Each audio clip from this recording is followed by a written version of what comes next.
इस वीडियो में आप सभी लोगों का स्वागत है। इस वीडियो में आज हम आप सभी लोगों को मानव कंकाल के बारे में बताएंगे। यह वीडियो आप सभी लोग ध्यान से देखिए और समझिए, क्योंकि यह वीडियो हाई स्कूल परीक्षा, इंटरमीडिएट परीक्षा, नीट की परीक्षा तथा सभी प्रकार के प्रतियोगी परीक्षाओं के लिए महत्वपूर्ण है। तो चलिए वीडियो को शुरू करते हैं। सबसे पहले हम लोग जानेंगे कंकाल तंत्र क्या होता है। कंकाल तंत्र में अस्थियों का एक ढांचा और उपास्थियां होती हैं। शरीर की गति में इस तंत्र की महत्वपूर्ण भूमिका होती है। कल्पना कीजिए, जब बिना जबड़ों के भोजन चर्वण करना पड़े और बिना पाद अस्थियों के टहलना पड़े तो क्या होगा। लगता है कि ऐसा संभव नहीं हो पाएगा। अस्थि एवं उपास्थि विशेष प्रकार के संयोजी ऊतक हैं। मैट्रिक्स में लवण की उपस्थिति से अस्थियां कठोर हो जाती हैं, जबकि कंड्राइटिन लवण उपास्थियों के मैट्रिक्स को अनन्य बनाते हैं। मनुष्य में यह तंत्र 206 अस्थियों और कुछ उपास्थियों का बना होता है। इसे दो मुख्य समूहों में बांटा गया है, जिन्हें अक्षीय कंकाल तथा उपांगीय कंकाल कहा जाता है। अक्षीय कंकाल में 80 अस्थियां होती हैं, जो शरीर के मुख्य अक्ष पर वितरित होती हैं। करोट, मेरुदंड, उरोअस्थि और पसलियां अक्षीय कंकाल का गठन करती हैं। करोट अस्थियों के दो समुच्चय कपालीय और आननी से बना है, जिसका योग 22 है। कपालीय अस्थियों की संख्या 8 होती है। ये मस्तिष्क के लिए कठोर रक्षक बाह्य आवरण कपाल को बनाती हैं। आननी भाग में 14 कंकाली अवयव होते हैं, जो करोट के सामने का भाग बनाते हैं। चलिए अब आगे हम देखते हैं।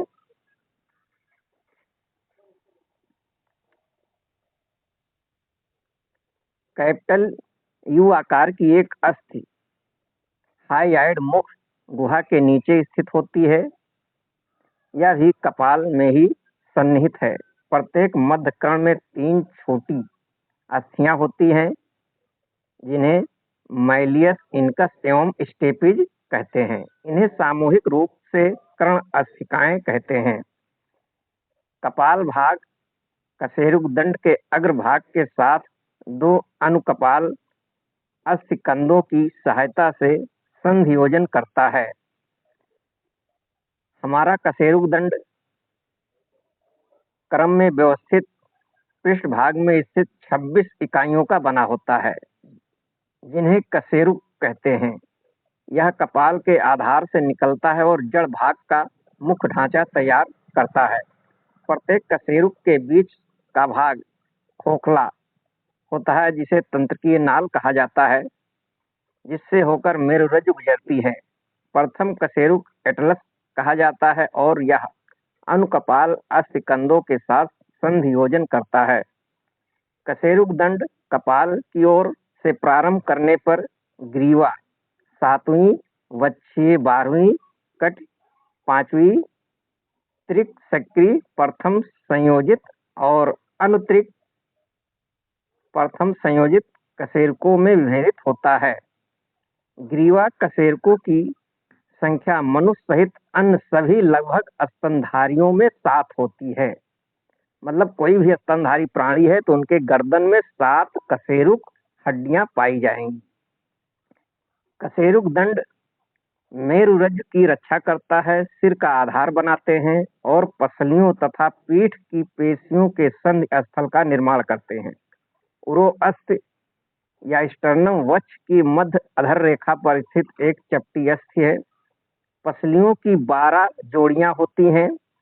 प्रत्येक पसली एक पतली चपटी अस्थि है, जो मुख पृष्ठ भाग में कशेरुक दंड और अधर भाग में उरोअस्थि के साथ जुड़ी होती है। इसके पृष्ठ सिरे पर 2 संधियोजन सतहें होती हैं, जिनके कारण इसे द्विशिरस्थ बाइफेलिक भी कहते हैं।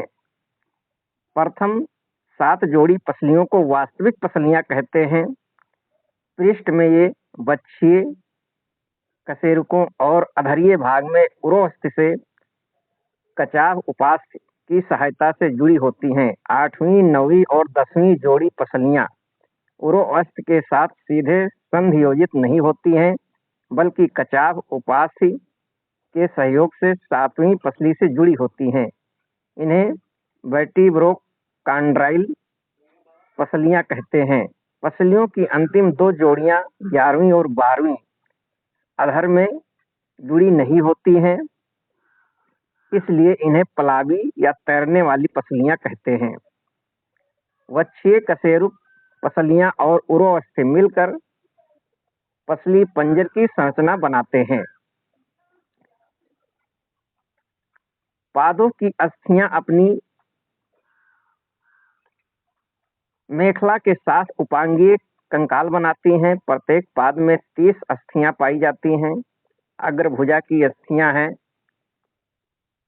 ह्यूमरस,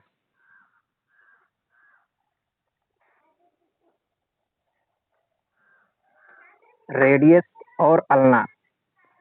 कार्पस, कार्पल्स कलाई की अस्थियां होती हैं जो संख्या में 8 होती हैं। मेटाकार्पल्स हथेली की अस्थियां जो संख्या में 5 होती हैं। और फैलेंजेस अंगुलियों की अस्थियां होती हैं जो संख्या में 14 होती हैं। फीमर सबसे लंबी अस्थि होती है। टीबिया और फ्यूला, टार्सल टखनों की अस्थियां होती हैं जिसमें कुल 7 संख्या होती हैं। मेटाटार्सल संख्या में 5 होते हैं और अंगुली अस्थियां फैलेंजेस होते हैं। कप के आकार की एक अस्थि जिसे पटेला कहते हैं घुटनों को अधर की ओर से ढकती है, जिसे घुटना फलक कहा जाता है। अंश और श्रोण मेखला अस्थियां अक्षीय कंकाल तथा क्रमशः अग्र एवं पक्ष पादों के बीच संधियोजन में सहायता करती हैं। प्रत्येक मेखला के 2 अर्धभाग होते हैं। अंश मेखला के प्रत्येक अर्धभाग में एक क्लेविकल जिसे हंसली कहते हैं एवं एक स्केपुला होता है। स्केपुला वक्ष के पृष्ठभाग में दूसरे एवं 7वीं पसली के बीच स्थित एक जोड़ी चपटी त्रिभुजाकार अस्थि है। स्केपुला के पक्ष चपटे त्रिभुजाकार भाग में एक उभार कंटक एक विस्तृत चपटे पर्वत के रूप में होता है जिसे एक्रोमिन कहते हैं। क्लेविकल इसके साथ संधियोजन करती है। एक्रोमिन के नीचे एक अवनमन जिसे ग्लिनाइड गुहा कहते हैं ह्यूमरस के शीर्ष के साथ कंधों की जोड़ बनाते हैं।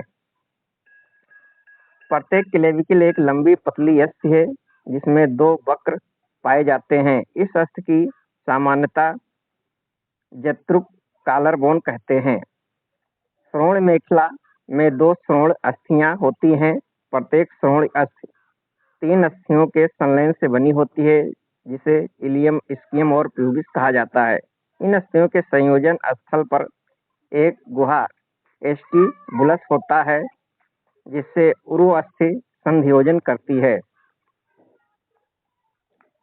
अधर भाग में श्रोण मेखला के दोनों भाग मिलकर प्यूबिक संलयन बनाते हैं जिसे रेशेदार उपास्थि कहते हैं। संधि या जोड़। अब हम देखेंगे हड्डियों में जो जोड़ होते हैं कितने प्रकार के होते हैं, कैसे होते हैं। संधियां या जोड़ हर प्रकार की गति के लिए आवश्यक हैं जिनमें शरीर की अस्थियां सहयोगी होती हैं। चलन गति भी इसका अपवाद नहीं है। जोड़ अस्थियों अथवा एक अस्थि एवं एक उपास्थि के बीच का संधि स्थल है। जोड़ों द्वारा गति के लिए पेशी जनित बल का उपयोग किया जाता है। यहाँ जोड़ आलंब का कार्य करते हैं। इन जोड़ों पर गति विभिन्न प्रकार के कारकों पर निर्भर करता है। जोड़ों को मुख्यतः 3 संरचनात्मक रूपों में वर्गीकृत किया गया है जिन्हें रेशीय, उपास्थयुक्त और साइनोवियल कहते हैं। रेशीय जोड़ किसी प्रकार की गति नहीं देते हैं।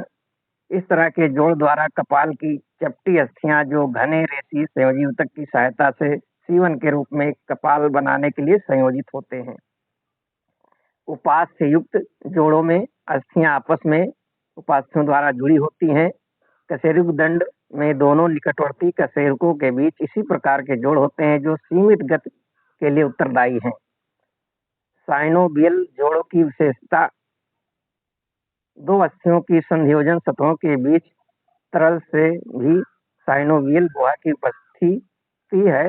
इस तरह की व्यवस्था में पर्याप्त गति संभव होती है। ये जोड़ चलन सहित कई तरह के गति में सहायता करते हैं।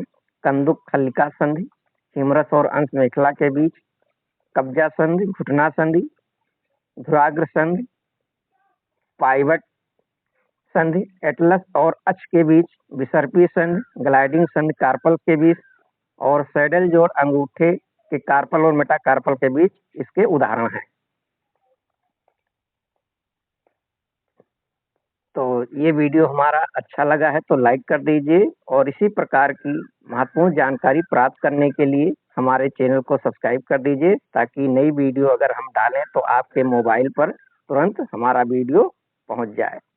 तो ये वीडियो आप सभी लोग अधिक से अधिक अपने मित्रों के पास शेयर करें ताकि उन्हें एक विशेष रूप से अच्छे ज्ञान की प्राप्ति हो सके।